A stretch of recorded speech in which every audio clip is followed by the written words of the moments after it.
제8장.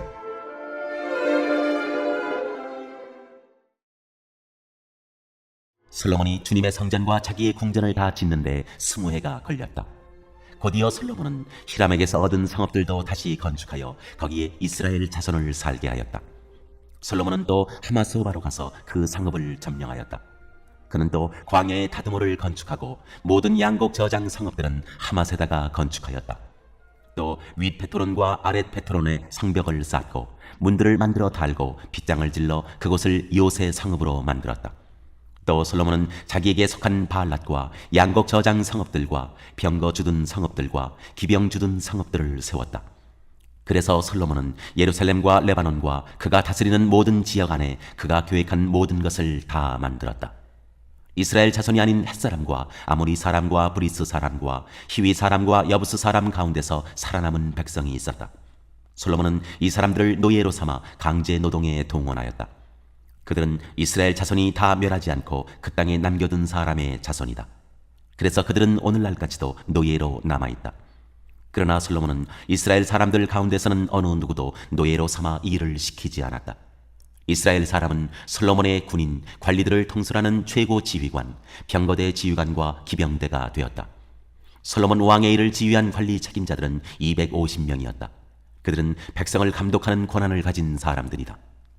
솔로몬은 바로의 딸을 다윗성에서 데려다가 그가 살 궁을 따로 세우고 그 궁에서 살게 하였다. 솔로몬은 이스라엘 왕 다윗의 궁은 주님의 궤를 모신 거룩한 곳이므로 그의 이방인 아내가 거기에서 살아서는 안 된다고 생각한 것이다. 그때 솔로몬은 자기가 현관 앞에 세운 주님의 제단에서 주님께 번제를 드렸다. 그는 안식일과 세 달과 해마다 3번 지키는 절기인 무교절과 칠칠절과 초막절에 대하여 모세가 명령한 제사의 일과를 그대로 하였다.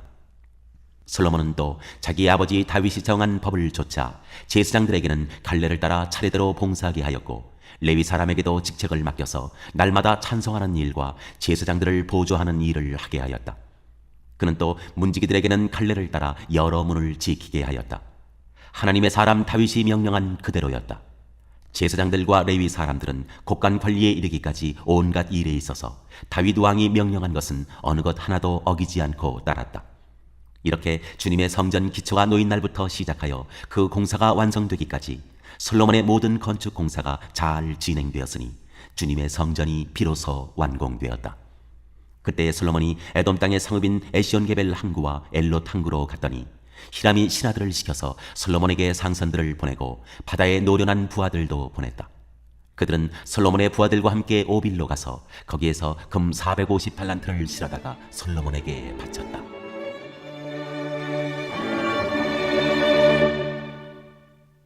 제9장.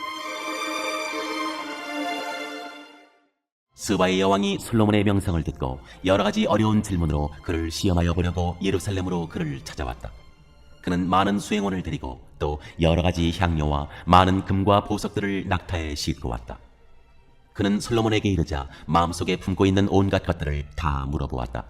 솔로몬은 여왕이 묻는 모든 물음에 척척 대답하였다. 솔로몬이 몰라서 여왕에게 대답하지 못한 것은 하나도 없었다.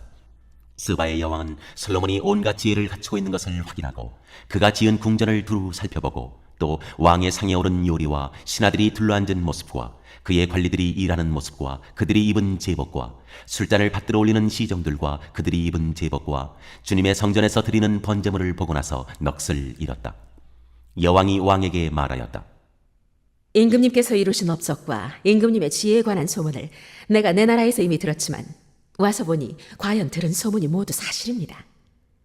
내가 여기 오기 전까지는 그 소문을 믿지 못하였는데 내 눈으로 직접 확인하고 보니 오히려 내가 들은 소문은 사실의 절반도 안 되는 것 같습니다.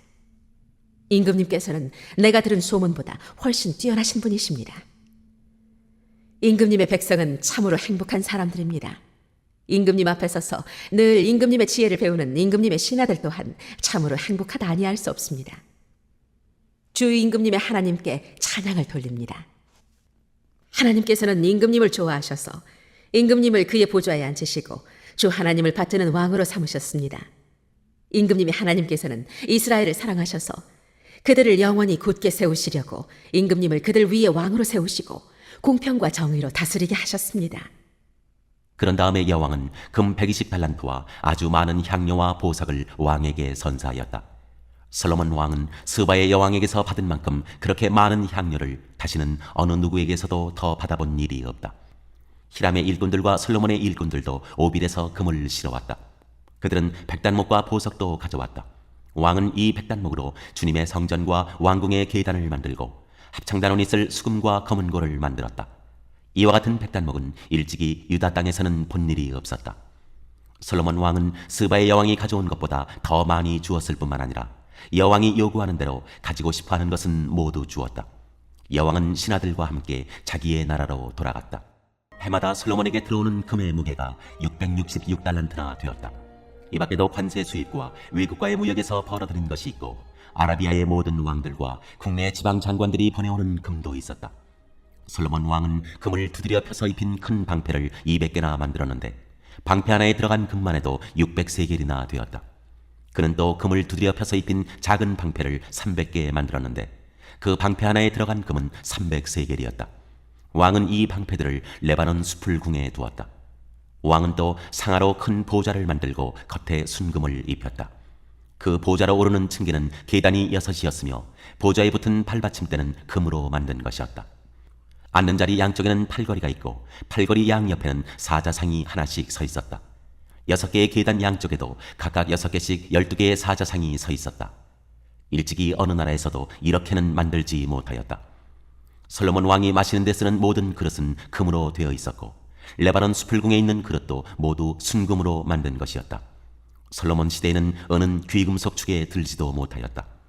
왕의 배들은 히람의 일꾼들을 태우고 다시스로 다니며 새해마다 한 번씩 금과 은과 상아와 원숭이와 공작새들을 실어오곤 하였다. 솔로몬 왕은 재산에 있어서나 지혜에 있어서나 이 세상의 어떤 왕보다 훨씬 뛰어났다. 그래서 세상의 모든 왕들은 솔로몬을 직접 만나서 하나님께서 그의 마음속에 넣어주신 지혜의 말을 들으려고 하였다. 그리하여 그들은 각자 은그릇과 금그릇과 옷과 갑옷과 향료와 말과 노새를 예물로 가지고 왔는데 해마다 이런 사람들의 방문이 그치지 않았다. 병거 끄는 말을 메어두는 마구간만 하더라도 솔로몬이 가지고 있던 것이 4,000칸이나 되었다. 기병은 12,000명에 이르렀다.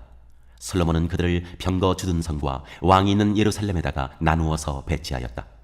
그는 유프라테스 강에서부터 블레셋 영토에 이르기까지 또 이집트의 국경에 이르기까지 모든 왕을 다스렸다. 왕의 덕분에 예루살렘에는 은이 돌처럼 흔하였고 백향목은 세펠라 평원지대의 뽕나무만큼이나 많았다. 솔로몬은 이집트에서 그리고 다른 모든 나라에서 군마를 사들였다. 솔로몬의 나머지 행적은 처음부터 끝까지 나단 예언자의 역사책과 실로 사람 아이야의 예언서와 이또 선견자의 묵시록 곧 이또가 느바세 아들 여로보암에 대하여 쓴 책에 기록되어 있다. 솔로몬은 예루살렘에서 40해 동안 온 이스라엘을 다스렸다. 솔로몬은 죽어서 그의 아버지 다윗의 성에 묻혔다. 그의 아들 르호보암이 그의 뒤를 이어 왕이 되었다.